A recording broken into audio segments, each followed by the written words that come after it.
Good evening, ladies and gentlemen, and welcome to the February 21st, 2012 meeting of the Downers Grove Village Council. It is my privilege to call this meeting to order.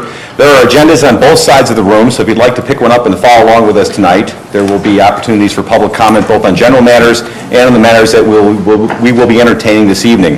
One thing I just want to point out for those who may be here for a particular matter, there was an announcement earlier today that items 7A through D on our active agenda pertaining to a proposed Walgreens at 63rd and Woodward, that will, I anticipate, be continued until another date and time, specifically March 6th. So if anyone was here specifically for that, I don't want to keep you unnecessarily.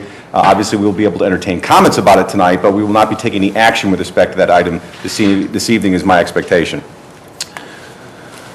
With that, it is customary for us to begin our meetings by reciting the Pledge of Allegiance. If everyone would please rise and join us in the pledge, I would appreciate it. I pledge allegiance to the flag of the United States of America and to the republic for which it stands, one nation, under God, indivisible, with liberty and justice for all. Thank you. May I ask our fine village clerk to please take the roll?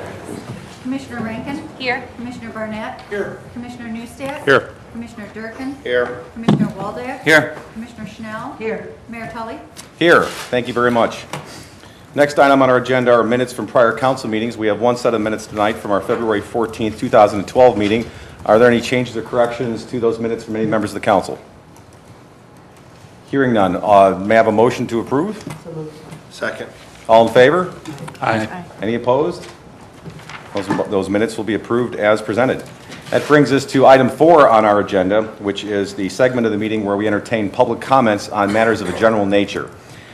These are items that are not appearing on our agenda for specific discussion later this evening. There will be an opportunity to comment on those items. So at this point in the evening, if there are any questions or comments of a general nature, and that would include matters that might be no longer on our agenda tonight, then please feel free to come on down. The custom is to give us your name and address, and we would welcome your comments. Good evening. Good evening. My name is Wally Brown. I live in Downers Grove on Gilbert Avenue, and I've lived here about over 40 years, so maybe longer than some of you are that old. But anyhow, I passed out a copy of a memo that I'm sending to the mayor, and basically I'm going to try and follow that. And then in addition to that, I included a front page of a newspaper just to, I guess, to show that there is a chance for derailment of these trains, because we have a tremendous amount of train traffic now compared to when we first moved in here. This railroad used to be a quiet little passenger railroad to take people from here to the city and back again. And then it just has grown and grown and grown. And then the new circular railroad, EJ&E, I guess it is, they have a lot of freight. And we have a lot of freight trains now that we didn't have before. And I'm not here to comment on those or the railroad or anything else. I'm here to comment on the safety involved. Railroads are, I don't know if you ever dealt with them, but over the years I've dealt with them. Sometimes they're easy to deal with and sometimes they're not. But fundamentally, they're like any other organization. It's got lots of traffic, lots of activity. And I think they used to have rules on how those freight trains were made up, tank cars and things like that. I don't know if they still have them or don't have them, but since we live on this railroad, it would seem to me it would be a good idea to build up some sort of a dialogue with them so that we know kind of what was going on. But my comment tonight is directed completely at tank cars. So you've all got a copy of this letter, and my house is about 300 feet south of the tracks, and in the summer you can't really see the trains because of the leaves and the trees and all. But now, this time of the year in the winter and everything, you can see, count the cars and everything else.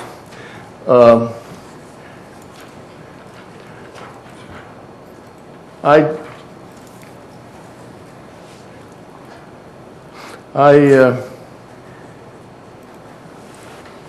am particularly interested in tank cars. Tank cars are kind of dangerous sleeping giants. Even when they're not full of anything, they usually have fumes in them and so on, and they're essentially dangerous things to have. And the railroads have all sorts of rules, only if you don't deal with them, they don't tell you what the rules are. Sometimes they don't follow them. But I've been looking at them and how many tank cars are in a train and so on and so forth. They generally separate the tanks with regular cargo cars. Sometimes they might have 2, 3, 4, 5 tanks in a row, but mostly it's under that. And then they're separated from the rest of the train by all these other types of material.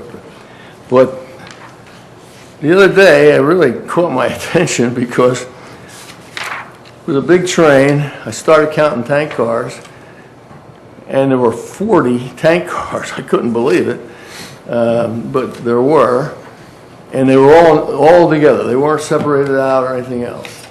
And even if they were brand new tank cars, that would be a lot of tank cars to have all in one place, I think. But at any rate, I did document that, but nobody, I don't think anybody's particularly watching over this. I don't know if we have a liaison with the railroads or not, but it wouldn't take a lot of time for some staff member or something to, every couple of months, just get together and find out what's going on. It's kind of nice to know what's going through your town. It's not only tank cars, because they ship a lot of strange things in these freight cars too. So it wouldn't be a bad idea, I don't think, to look into that. And I would think that other towns along this railroad would be interested maybe in doing that. That way it wouldn't all fall in one town or something. But I don't care what the rest of them do. Frankly, I think we ought to know what the railroads are doing, what they're shipping, and what's going by our houses. You could have a pretty nasty accident if we had a train, derail, like in the picture that I passed out. There was an awful lot of damage just from that derailment. I mean, I thought that was a lot.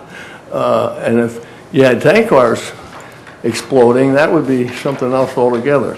So at any rate, I'm here to ask you or to look into it and let me know what you find out. I think it's a serious thing, potentially really dangerous. 300 feet from the railroad tracks is a long way to run or walk, but if you had an explosion there, it wouldn't be as far away as I'd like to be, I don't think.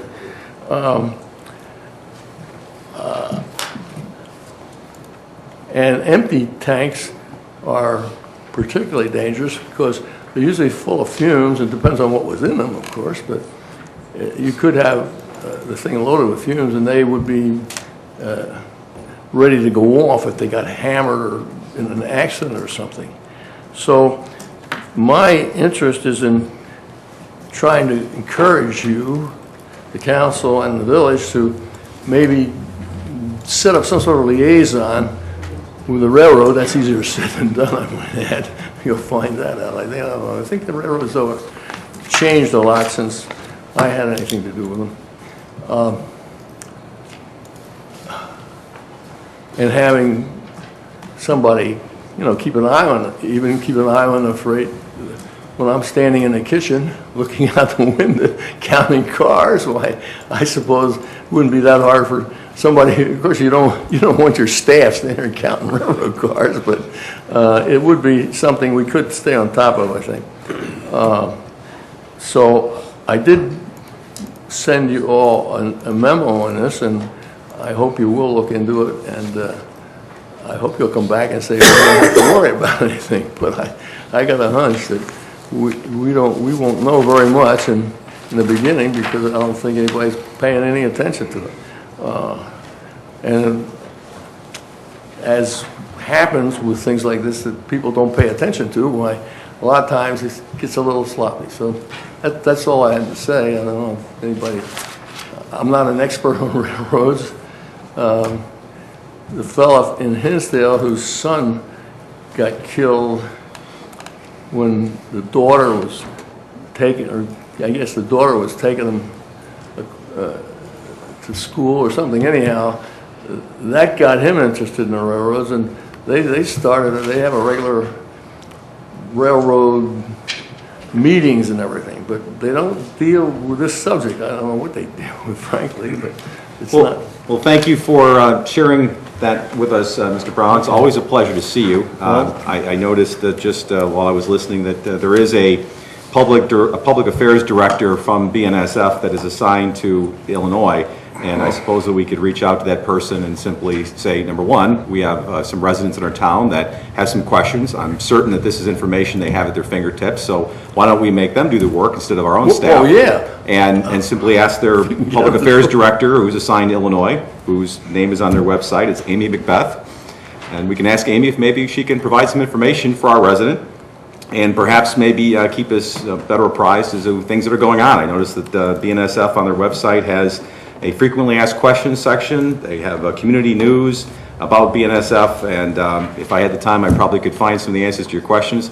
But rather than making it passive and having to go to it, maybe we can encourage their public affairs director, whose job it is to reach out to communities, Right. to maybe reach out to us. So I think that would be something that I think maybe a phone call wouldn't be too much of a burden upon our staff, and since we've had some residents inquire. I agree. It sounds like a way to start anyhow. Sure, why not? We'll start with the resources that are already there. Right, thank you. Thank you very much, Mr. Brown.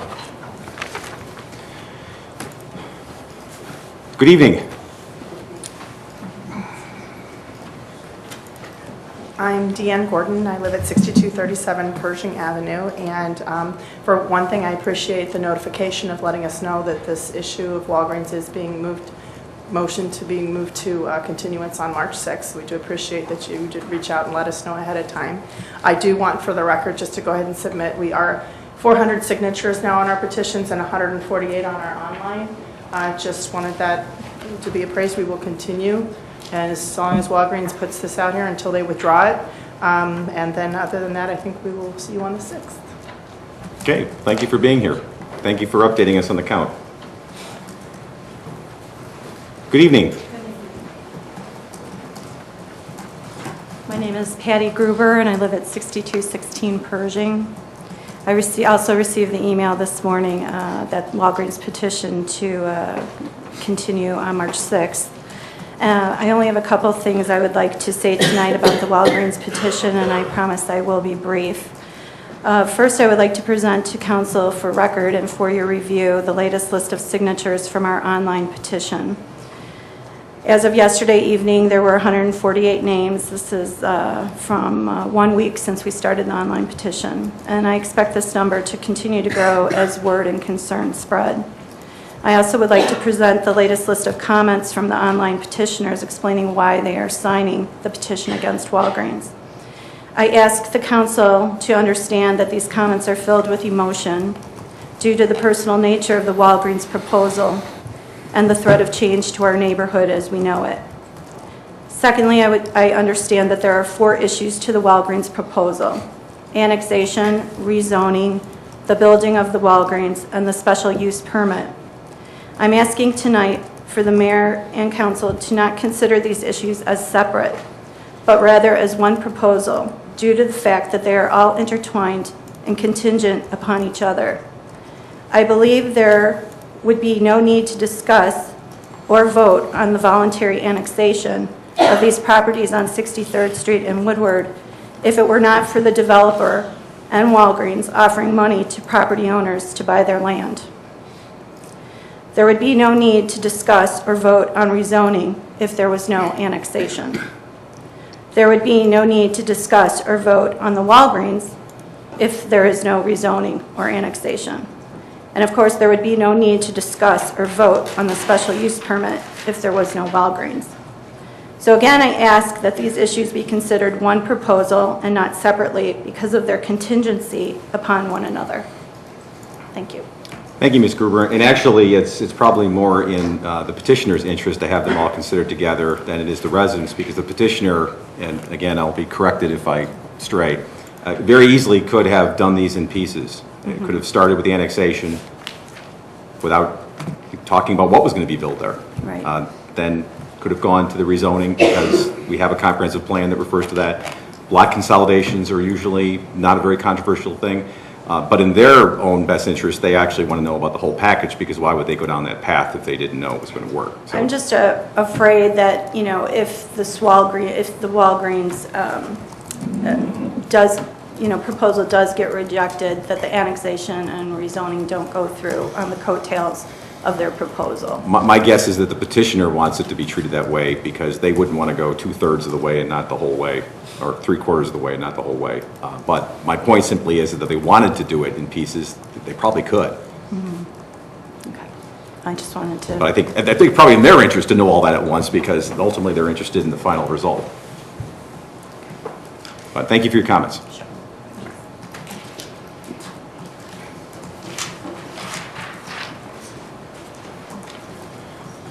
Good evening. Good evening. Mayor and Council, staff. My name is Tim Meany. I live at 420 Franklin Street, and I've addressed the Council on several occasions in the past on various things, usually to argue a point or ask that some action be taken. But tonight I've got an opportunity to compliment you, so I thought I would decide not to let this opportunity pass by. They're so rare. Well, I don't know about that. At any rate, I saw on the village website a few days ago that Mr. Mark Toman's name was put in nomination for a position on the Environmental Concerns Commission, and I just wanted to say that I was delighted to see that one or more of you have nominated him to this. Obviously, as many of you know, Mr. Toman's been involved in environmental issues for a long time in a number of different venues, actively working with Public Works here in designing sidewalk placement to save the maximum number of trees, active in getting the Organic Gardeners Club to propose a rain garden at the fire station near Good Sam Hospital, actively involved in last year's highly successful rain barrel sale, active member of the Pierce Downers Heritage Alliance, which, as you know, has a very important and historic environmental component to it. I've also heard Mr. Toman speak a number of times here in the council meetings, and I'm impressed with his depth of knowledge, not just on environmental issues, but also on many other subjects as well. And I think it adds up to saying that what I'd like to say is that he takes, as I see it, a very serious interest in our village and devotes a good deal of his time to making it a better place to live. And so in summary, I think the council has an excellent opportunity here. I don't have to tell you this, but I just felt important to compliment you on this. Has an excellent opportunity to strengthen the Environmental Concerns Commission, and I look forward to your vote. That's tonight, I believe. Is that correct? Is that how that works? The item is on tonight's agenda, yes. Okay. Thank you. Thank you, Mr. Meany.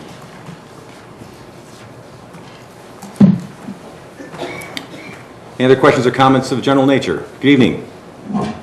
David Olson, 5601 Dunham Road, Downers Grove. Just wanted to actually address a very minor issue. The stoplight at 63rd and Prentice Drive, or Woodward and Prentice Drive, my apologies, Woodward Avenue, Prentice Drive, in Downers Grove. I have, throughout the past several months, frequently on Sunday mornings around 7 o'clock or 8 o'clock in the morning, I get stopped going southbound on Woodward as I go to church, and there's no cross traffic. So I'm just inquiring about whether that light is timed or censored, and encourage a more accurate censor if it is in fact censored. Thank you. Thank you. I think we can probably get that answer and get that information to you. We have your name and address, and actually if you have an email that you'd like to leave with Mr. Baker at the end of the table, then that could expedite us getting back to you sooner. You don't have to get up right now, but at some point tonight, then that usually helps. Thank you very much, and thank you, Mr. Baker. Any other questions or comments of a general nature? Items not on our agenda tonight. My name is John Schofield. Good evening. I live at 1125 Jefferson Avenue. I sent each member of the council an email on Saturday morning, or Friday night, in anticipation of the Saturday morning coffee with the council. And I spoke at that meeting on Saturday morning, and I wanted to just say that we have now gotten a response back from Director Newland. The issue is whether or not the maintenance of Jefferson Avenue has become orphaned by the failure of the developer to proceed with the development. And I'm glad to say that Director Newland responded to me yesterday with an email that our segment of Jefferson Avenue is in fact scheduled for maintenance in 2013. So I'm very grateful for, my neighbors and I are very grateful for that, and we'll of course follow it and probably be back here a year from now asking for the details. Thank you. Thank you. Any other questions or comments of a general nature with respect to items not on our agenda this evening? Hearing none, we'll move along to item 5, public hearings. We have no public hearings tonight, so we'll skip right to the consent agenda. We have 3 items on our consent agenda tonight. Do I have a motion to approve the consent agenda as presented, please? Second. Any questions or comments from any members of the audience with respect to the items on the consent agenda? Any questions or comments from any members of the council with respect to the consent agenda? Hearing none, roll call, please. Commissioner Schnell? Aye. Commissioner Durkin? Aye. Commissioner Rankin? Aye. Commissioner Barnett? Aye. Commissioner Nucia? Aye. Commissioner Waldeck? Aye. Mayor Tully? Aye. Consent agenda passes unanimously. That brings us to our active agenda, and as mentioned, I'm going to ask for a motion to table until a date certain, that being March 6, 2012, items 7A through D that appear on our active agenda. Second. Any questions or comments from any members of the audience with respect to the motion to table those 4 items? Any questions or comments from any members of the council with respect to the motion to table? Commissioner Barnett. Just one, I want to reiterate to the residents who are here tonight or maybe watching at home some of the things we said on Saturday. We are continuing to discuss this, and so we really are soliciting your input, and certainly you've got all our email addresses beyond the petitions and things, any other comments you have. We want to hear them. That's what the process we're working through is. And we appreciate you guys coming on Saturday morning and sharing with us. So keep it up. Commissioner Schnell. In line with this, and I think we all said this on Saturday morning too, is there a considerable amount of updating on the village's website as far as questions and updates to the actual ordinances themselves, which the residents may want to look at. We pointed it out on Saturday, but in case you weren't at the coffee with council on Saturday, go to the village's webpage, and if you click under any of the first 4 active agenda items, there's a series of questions that are answered, and then a series of comments that come after that. So you might want to look at that just to update yourself to see where we stand. And thank you for everybody who's coming out. We had a great crowd there on Saturday. Any other questions or comments? I will just add that I apologize that I wasn't able to make coffee with the council this last Saturday. I had a long-standing work commitment in the city and couldn't make it there that morning, excuse me, but clearly we're all listening to the input as we continue to get it on a rolling basis. And needless to say, we're not rushing this along, as this has now been moved back twice because all the different input, comments and whatnot are in fact being taken into account. So just everyone should realize that regardless of whatever the outcome is, we are giving this due consideration.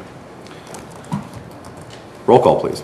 Commissioner Schnell? Aye. Commissioner Durkin? Aye. Commissioner Rankin? Aye. Commissioner Barnett? Aye. Commissioner Nucia? Aye. Commissioner Waldeck? Aye. Mayor Tully? Aye.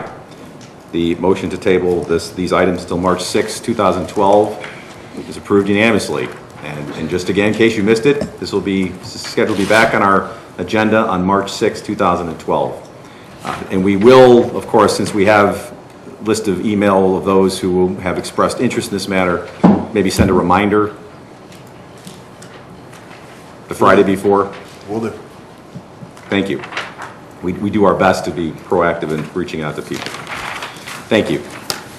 That brings us to item 7E on our active agenda. Do I have a motion to approve a contract to Engineering Resource Associates for Phase 3 resident engineering services for the Nottingham subdivision? Mayor Tully, I move to award a contract not to exceed $192,034.18 to Engineering Resource Associates Incorporated, Warrenville, Illinois, the Phase 3 Resident Engineering Services for Nottingham Subdivision Road Reconstruction and Water Main Replacement. Second. Any questions or comments? Comments? Questions or comments from any members of the audience with respect to this item? Hearing none. Any questions or comments from any members of the council with respect to this item? Commissioner Waldeck. Just a very quick comment. I have asked staff to provide some additional details, although I will support this tonight. It does make sense, but $192,000 is still an awful lot of money, and I'd still like to see some numbers crunched, and I didn't want staff to have to rush through this, but you know, we keep outsourcing, and I think rather than having general statements about what people can and can't do, I'd just like to see some numbers attached to what it would be to try and do that in-house, what it would cost us, type of thing. But on this particular issue, I'll support it this time, but I'm looking forward to additional data. Thank you. Thank you, Commissioner. Any other questions or comments from any members of the council? Hearing none. Roll call, please. Commissioner Schnell? Aye. Commissioner Durkin? Aye. Commissioner Rankin? Aye. Commissioner Barnett? Aye. Commissioner Newstead? Aye. Commissioner Waldeck? Aye. Mayor Tully? Aye. The matter passes unanimously. Do I have we're on item 7F now. Do I have a motion to authorize membership in the Northern Illinois Police Alarm System Organization? So moved. Second.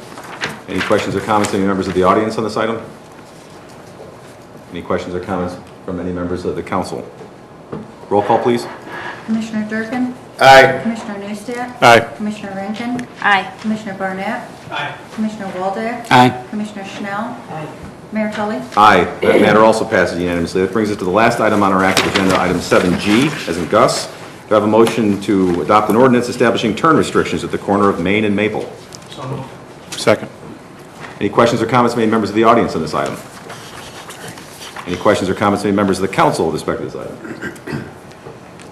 Roll call, please. Commissioner Barnett? Aye. Commissioner Newstead? Aye. Commissioner Rankin? Aye. Commissioner Durkin? Aye. Commissioner Waldeck? Aye. Commissioner Schnell? Aye. Mayor Tully? Aye. That matter passes unanimously. That brings us to the end of our active agenda and brings us to item 8 on our agenda, which is our first reading or our workshop session, where we will hear items presented for the first time, discuss and consider them, and they will be put out for action at a future date.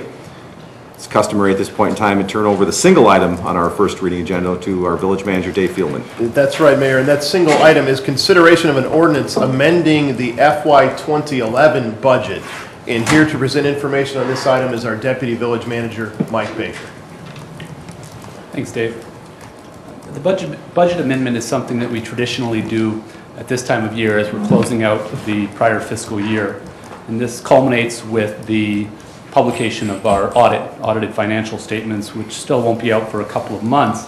However, the budget amendment gives us a glimpse into the year end and how certain funds will look. The bottom line is that the village is ending the year in a stronger financial position than what was envisioned at the time that the budget was adopted. State law requires that we perform an amendment on the expense side if projected actual expenses will exceed the amount that's budgeted in any given fund. That's all right. But this is not required on the revenue side. However, it's recognized that it is helpful really to have a full picture by looking at revenues and expenses. So we provided some information in the council responses and have a table that we're presenting here this evening to show revenues and expenses in the funds in question that are being considered for the amendment. The middle column of numbers that you see, those 3 columns, are what was reflected in the fiscal year 2011 budget that was adopted back in November of 2010. And as we prepared the amendment, the numbers on the far right hand, those 3 right-hand columns, revenues, expenses, and then the fund balance, represents the picture of how things look now. And I'll draw your attention to the general fund. And as you recall, for fiscal year 2011, we had a balanced general fund at just over $40 million with a balance of $15.7 million. An amendment is required because we incurred some unexpected expenses, primarily related to the storm events of 2011, that pushed that total expense number up to $40.4 million, as you can see right here. However, the revenue side was very good news, and we saw revenues rise by $1 million more than was budgeted, leaving us with a projected balance in the general fund of $16.7 million as opposed to the $15.7 million that was anticipated at the time of the budget. So that just, again, gives you a sense of what these numbers are telling you. I won't walk through every other fund, but that detailed information is provided in the original staff report that explains the reasons why certain amendments were triggered in those funds. And I'd be happy to answer any questions you might have. Thank you, Mr. Baker. Appreciate that. And just to put this in a nutshell, we're basically talking about a true-up after the fact of the numbers in the budget. We're not talking about expending any additional dollars. This is basically so our budget reflects what actually happened. That's correct. Okay. Any questions or comments from any members of the audience? Any questions? I spoke too soon. Good evening. John Schofield, 1125 Jefferson Avenue. I just think for the public's interest, it would be useful if the staff would summarize this and say what the total effect is of adding up all these numbers. In terms of having a grand total line at the bottom of the chart? It would help. I think they're just trying to test my rudimentary math skills. I think that's what's going on here. Questions or comments from any members of the council with respect to the budget amendment? Commissioner Waldeck. Thank you, Mayor. These are unaudited numbers, I'm sure, just for the record, correct? Correct. Okay. And while the state requires, and I should have asked this earlier, but while you were talking, it occurred to me, the state requires that we, as the mayor put it, true up or do this ordinance for the expense side. We aren't required to do it for the revenue side, but could we do it voluntarily for the revenue side? Would that upset any apple carts or anything? Well, that's why we decided to present the information on the revenue side here tonight, because we think it gives you a truer picture. So if the council likes how we're doing this now, we'll continue to do this every year, presenting both the expense side and the revenue side at the time of a budget amendment. Okay, well, while I would like to see the expense and revenue side, I was just wondering ordinance-wise, if not this year, I'm not asking that we do anything to change this, since we're talking about it, but maybe rather than just presenting it, would it upset anything if we made that part of the ordinance as well? We can look into that. The way Illinois law works is just that the staff is limited to expending what the council said is the budget expenses in each of the funds. So I don't think it would have said anything, and we can certainly do it. Okay, well, if the other, if that appeals to the other council members as well, that might be worth considering. And lastly, it's almost my annual comment now. When you do your budgets at home, after the year's over, you kind of look and see where, how well or how poorly you did. And I guess by law, we get to change the target, so we're always on target. You like to do comparisons. How well do we do? How well were we at forecasting things? And this way, we always come in on target. It's always interesting. Kind of cheating the board a little bit, but it's something we got to do. Thanks. Well, except we can always ask for a comparison of the right actuals versus what the budget was before the true-up. That'll give you what you're looking for. And a corollary there, every time we come in under budget, we don't have to report that out, and we have a series of years of beating the budget on the expense side. That's true. So what we try to do is every year about this time, whether we have an amendment or not, is to present the full picture. And I think you can see that we're in a better overall financial condition than we budgeted for in 2011. Other questions or comments from members of the council? A couple things from my standpoint. Number one, when is it that I know it's only February, but when is it that we're scheduled to start our budget talks with respect to 2013? Budget approximately talks, we publish the budget on the third Friday of September, and then go into meetings in October. Okay, so when are we going to have long-range financial planning meetings this year? Long-range financial planning meetings are going to be focused on alternative revenues to implement the recommendations of the current or last year's long-range financial plan, and those will likely start in late April and run through May on regularly scheduled Tuesday nights of village council meetings. Okay. As part of those meetings, maybe we can take up Commissioner Waldeck's first item just to see if there is interest on it. Thank you. All right, very good. And that ends our first reading tonight, Mayor. All right, well, that's the end. That's all we had on item 8 on our active agenda. That brings us to the mayor's report. And first item I have is my standard ComEd update.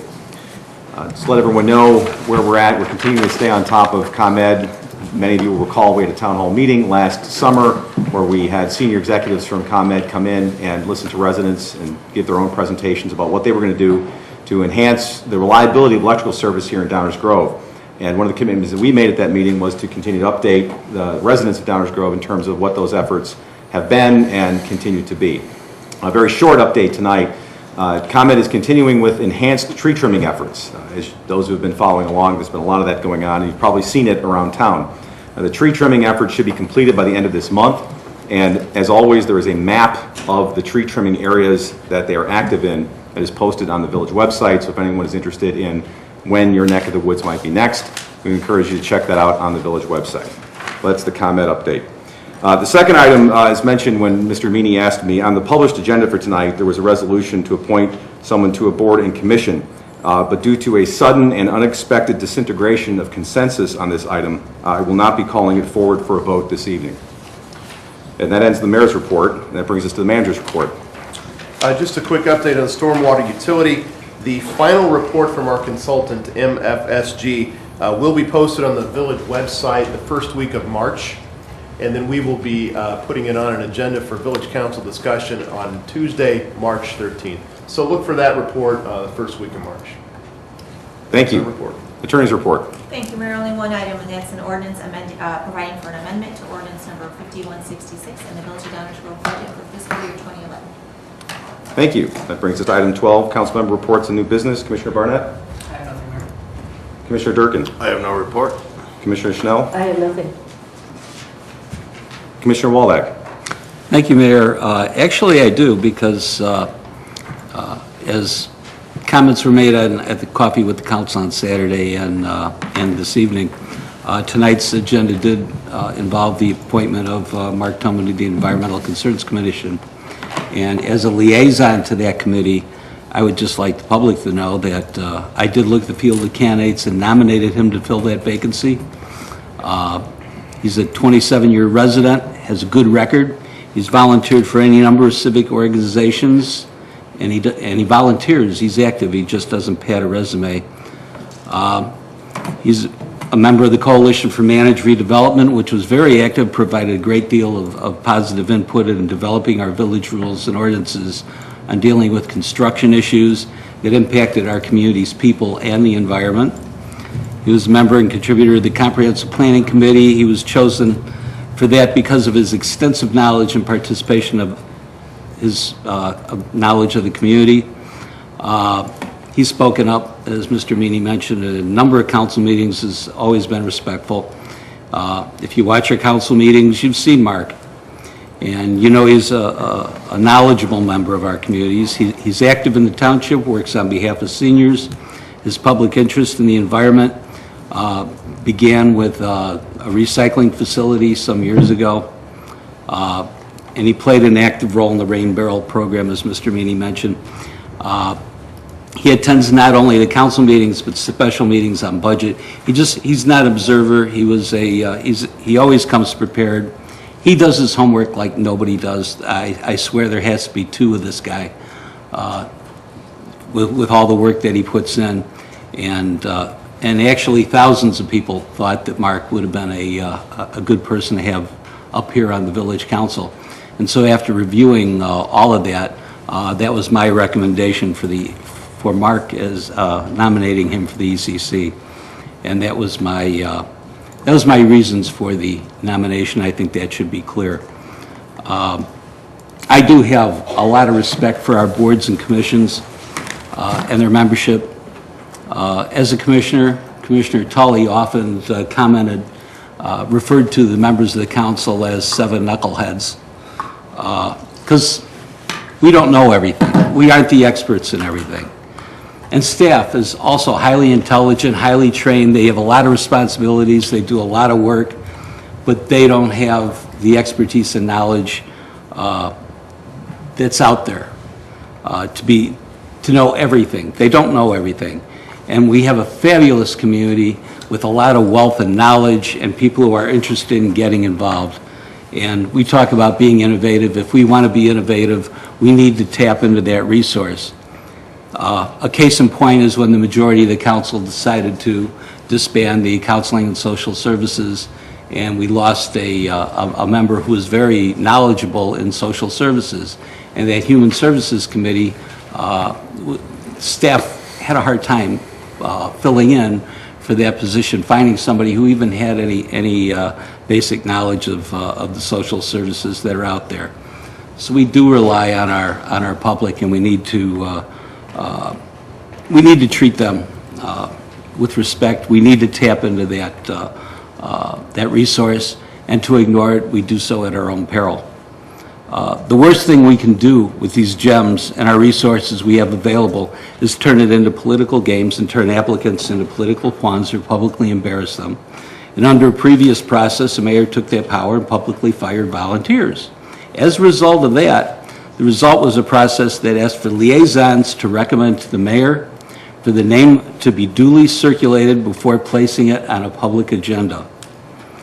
This process is obviously that doesn't work. We need to come up with a new process. We know the potential abuse when the process is under the hands of one person, the mayor. We know that the current system can be equally damaging, albeit less public. I think we need to find a system as close as we can and create something that avoids gamesmanship and power plays and out of the power process and is respectful to creating what boards and commissions are really meant to do. I thank you. Thank you, Mayor. Thank you, Commissioner. Commissioner Rankin? I have no report. Commissioner Neustadt? Thank you, Mayor. Commissioner Barnett and I were welcomed and happy to attend the Downers Grove Professional Firefighters Association Local 3234 Retirement and Recognition Dinner this Saturday right here in Downers Grove. The evening was full of not only service awards, but some great recognition for some retirees for the Downers Grove Fire Department. Patrick Harden, John Ibrahim, Michael Mason, Jeff Paul, and Brian Vinnie Verbenek were all honored for their long service to the Village of Downers Grove in the fire department. Each one of them had a very resounding and similar message when they spoke that the Downers Grove Fire Department is the place to work if you're a fireman. There are traditions and histories in Downers Grove that are unmatched, and to a person, everyone was very pleased to have been part of our organization. The service awards that were also given out, I don't have all the names, but there were many for 5, 10, 15, even 20 years of service on the active duty list. So it was a great event. I really appreciate that the local can continue to have their award ceremony here in Downers Grove. They could have chosen anywhere, but they continue to spend and share their hard-earned dollars with us right here in Downers Grove. So thank you to them for the invitation and showing us a great time. That's all I have, Mayor. Thank you very much, Commissioner. Just a few things. First of all, I want to thank everyone for being at the Coffee with the Council this last Saturday. As I mentioned, I had a work commitment that ended up taking most of the day and wasn't able to attend that, or the fine dinner as it turned out. So I'm glad that we were well represented there. And Commissioner Durkin, I believe we have another Coffee with the Council coming up soon. And you want to tell us about that one? It's going to take place over at Oak Tree, and I want to say off memory is April 21st.